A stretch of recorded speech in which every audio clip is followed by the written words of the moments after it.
quien imponga la paz, la armonía, el diálogo nacional verdadero. Convoco una constituyente ciudadana, no una constituyente de partidos políticos y élites, no, una constituyente ciudadana, obrera, comunal, misionera, campesina. Maduro Moros informó además que mañana en Consejo de Ministros firmará el decreto de convocatoria de las bases del proceso. Serán 500 miembros de la nueva Asamblea Constituyente y estará encabezada por Elías Jaua, ex canciller de Hugo Chávez. Va a ser una constituyente electa con voto directo del pueblo para elegir unos 500 constituyentistas aproximadamente. Unos 200, 250 electos por la base de la clase obrera, de las comunas, de las misiones, de los indígenas, de los campesinos, de los barrios, de los movimientos sociales. Bueno, ha sido la sorpresa de esta tarde en medio de la creciente tensión en las calles, ¿no? Constitución ciudadana, ¿no todas las constituciones son ciudadanas? Dice que esta va a ser menos ciudadana que la vigente, dicho sea de paso. O sea, ¿cómo hizo Chávez para cambiar la Constitución bajo la cual fue elegido presidente? Primero anunció durante su campaña que de ser elegido iba a convocar un referendo para que el pueblo decida si quería una nueva Constitución. Y juró por la Constitución vigente, aunque la desahució en el propio juramento. Habló de esta Constitución moribunda. Chávez convocó a 3 elecciones populares para cambiar la Constitución. Primero, para decidir que se convocaba una Asamblea Constituyente. Segundo, para elegir los miembros de la Asamblea Constituyente.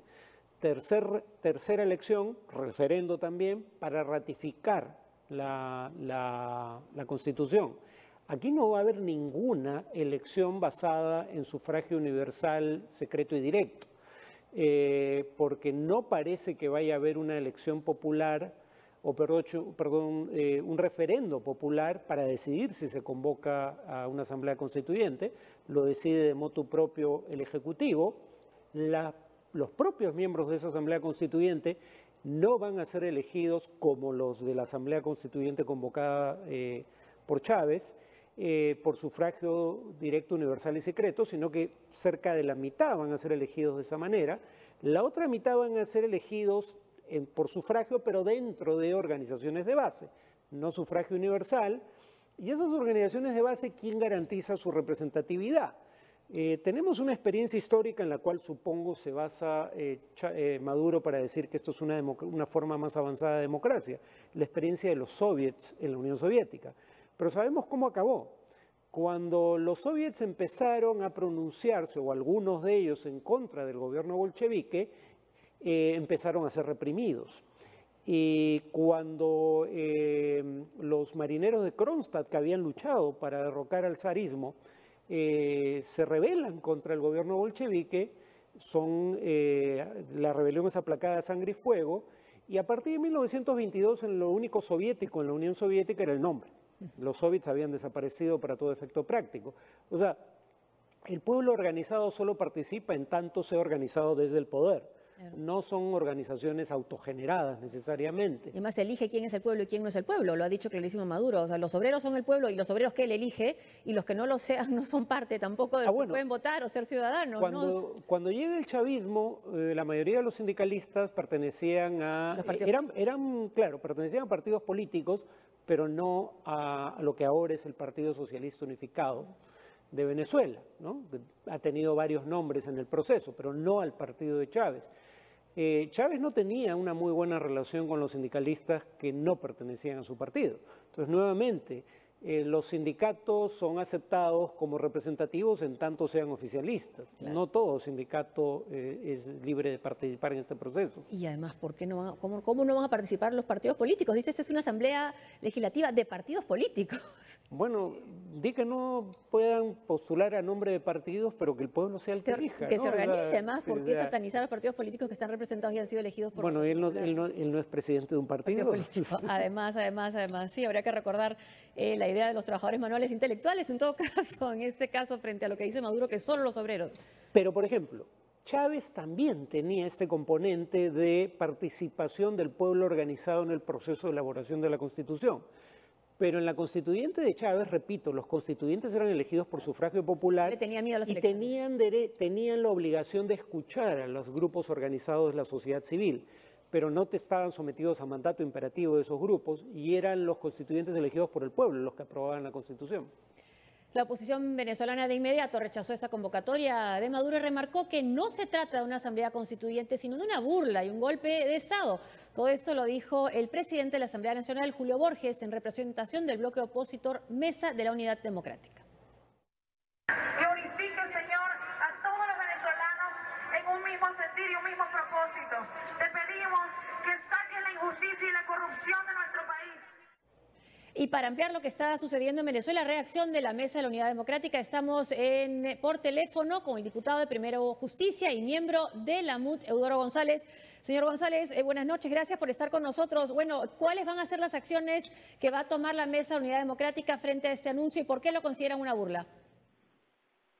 Bueno, buenas noches, saludos para ti y para toda la audiencia del Perú, es un país que soy muy cercano, tengo mucho afecto, y cuyo gobierno ha sido muy solidario con el pueblo venezolano.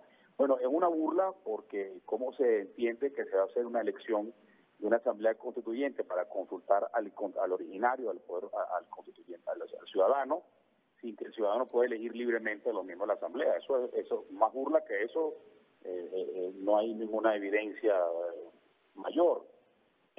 Porque es bueno que el público peruano sepa que las centrales obreras, las patronales empresariales, los colegios profesionales, la mayoría de los sindicatos formales de este país no tienen el reconocimiento del gobierno desde hace más de década y media. El gobierno más bien creó instituciones paralelas, afines a su partido, y esas son con las que ellos juegan a darle legitimidad y son las que ellos entienden que son legítimas. Pero, por ejemplo, la Asociación de Rectores Universitarios de las más de 30 universidades públicas y autónomas del país no son reconocidas por el Estado más bien reconoce a los rectores de las universidades oficialistas y militares que ellos han creado. Entonces, con lo cual, ¿cómo puede plantearse una elección de una Asamblea Nacional Constituyente donde los ciudadanos no pueden elegir libremente a sus constituyentistas porque estos van a ser escogidos de ese mundo político, de ese espectro creado al lado del poder y al lado del partido de gobierno? Y la otra mitad sabrá Dios qué condiciones le impondrán a los otros 250 miembros de esa eventual asamblea fraudulenta para ser electos, con lo cual la oposición venezolana hoy, mayoría, más del 90% de los venezolanos rechazan las acciones de este gobierno. En la última elección que el gobierno se midió, que fue la elección de nuestra Asamblea Nacional, el 70% de los electores votaron por nosotros, por la opción por la alternativa democrática, y ese es el verdadero temor que tiene el gobierno. Le teme a elecciones libres, le teme a elecciones abiertas, le teme a la consulta popular en como Dios manda y como imponen las leyes y la Constitución de este país, y por eso inventa este acto fraudulento de una asamblea constituyente pirata, chucuta, chimba, como se dice por acá en Venezuela, engañosa, que es un fraude a la Constitución y es un fraude a la voluntad popular. La unidad va a seguir activada en la calle, vamos a seguir con nuestras protestas a pesar de la brutal represión que solo recuerda los capítulos más tristes y más dolorosos de la dictadura más execrable del continente de medio siglo pasado. A pesar de eso, vamos a continuar a la calle. A pesar de que exista todavía unos altos funcionarios en el gobierno con mentalidad atrasada, caduca, de represión, de presos políticos, de atropellos en la calle, muchachos jóvenes, estudiantes presos, brutalmente golpeados. Es una vergüenza lo que está pasando en nuestro país. A pesar de eso, vamos a continuar. Lo estamos siguiendo, lo estamos difundiendo. Diputado, pero ¿cómo interpretan desde la Mesa de la Unidad Democrática este llamado, esta decisión que ha tomado Maduro en este momento? El presidente quiere cambiar la agenda nacional, el presidente quiere cambiar la agenda de la opinión pública, el presidente quiere venderle al mundo que él ha cedido y va a hacer unas elecciones para elegir nada más y nada menos que una asamblea constituyente, que si no se lo explicamos a la comunidad internacional, bueno, quedaría él como un gran demócrata, porque imagínate lo que significa pues, en su justa medida una auténtica asamblea constituyente es la verdadera expresión del pueblo, pero eso no es lo que el gobierno tiene en mente. El gobierno quiere una elección amañada, mentirosa, engañosa, o una propuesta que falsea la realidad y que sobre todo viola todas las disposiciones de la ley y de la Constitución. Además ya hay una Asamblea Nacional en Venezuela democráticamente elegida. Diputado, muchas gracias por estar con nosotros aquí en Lima, en TV Perú Mundo. Gracias a ustedes. Escuchemos al Consejo de Ministros, Nicolás de Maduro en vivo vía Telesur. Y de haber dialogado mucho. Yo abrí un gran diálogo hace un año o más con todos los sectores del país. 29 congresos de la patria. 162 columnas, Héctor Rodríguez.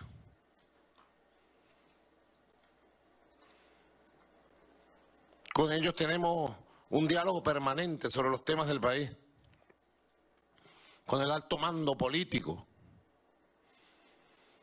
Con partidos del gran polo patriótico. Casi todos. Con la Fuerza Armada Nacional Bolivariana, su alto mando, su Estado Mayor, con intelectuales, estudiosos, constituyentistas, y conmigo mismo, como ser humano. Y he pedido y pido la sabiduría de la bendición de nuestro Padre Creador. Y he pedido...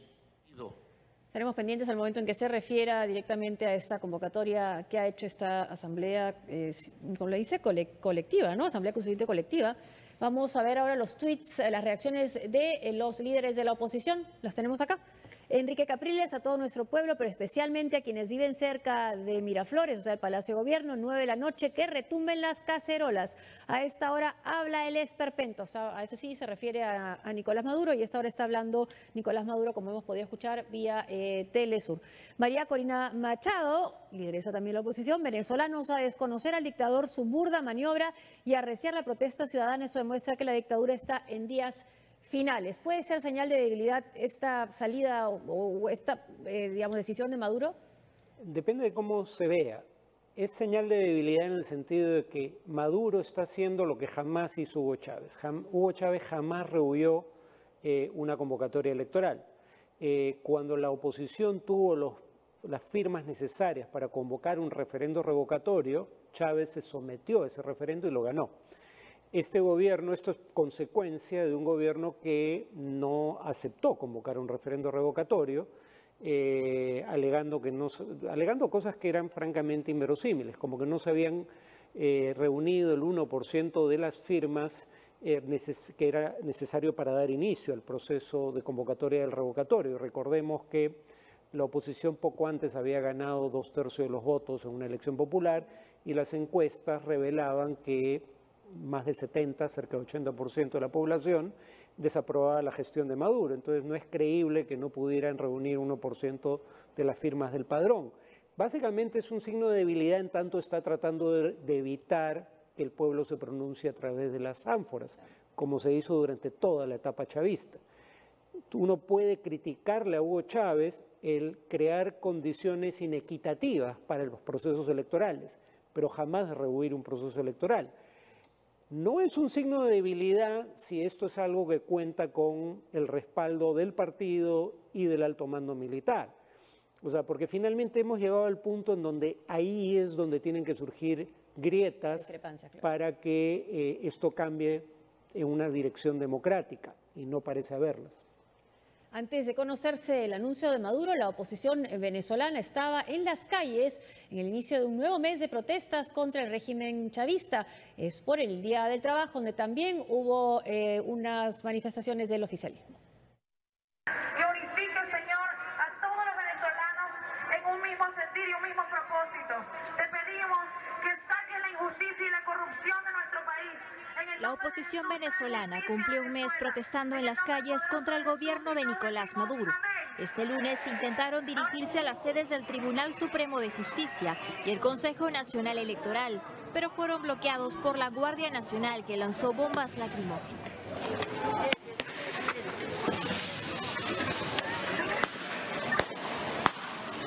El diputado opositor José Manuel Olivares fue herido en la cabeza al ser impactado por una de las bombas. La oposición, que reclama elecciones lo más pronto posible y la destitución de magistrados del Tribunal Supremo, considera que las actuaciones de la policía y la Guardia Nacional son desmedidas. Exigiendo pues básicamente que se restituya el hilo constitucional, y eso se logra básicamente llamando a procesos electorales que nos los deben desde el año pasado. En otro sector de Caracas, en la avenida Bolívar, el oficialismo se concentró en respaldo al gobierno. Antes de que Nicolás Maduro anunciara una asamblea constituyente, el diputado oficialista Diosdado Cabello aseguró que la oposición está dividida y la acusó de generar violencia en sus protestas. Asimismo, se refirió al pedido del Papa Francisco para buscar soluciones negociadas a la grave crisis. Bueno, la oposición está dividida. Eso no solo lo sabe el Papa. Yo creo que si alguien pudiera comunicarse con Dios, seguramente ya se lo dijo, que la oposición venezolana está dividida.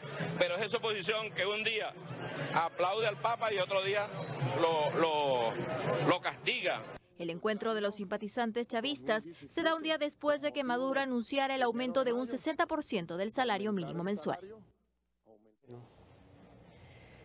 Antes de presentar las declaraciones del secretario general de la OEA, que las tenemos en un instante, el tema del Papa, el hablar de una oposición dividida, yo no sé si es algo que corresponde al Papa, ¿no? O sea, hablar de temas internos.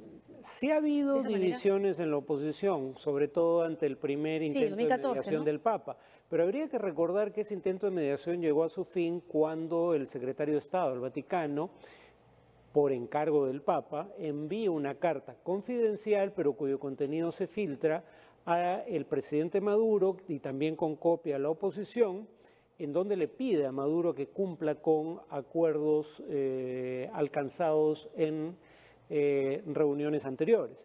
Y ahí el que patea el tablero es el oficialismo. A esa parte de su anterior gestión no se refiere el Papa.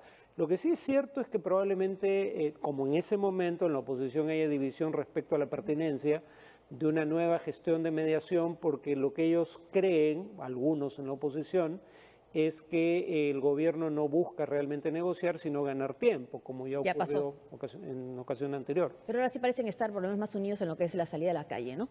Eso sí.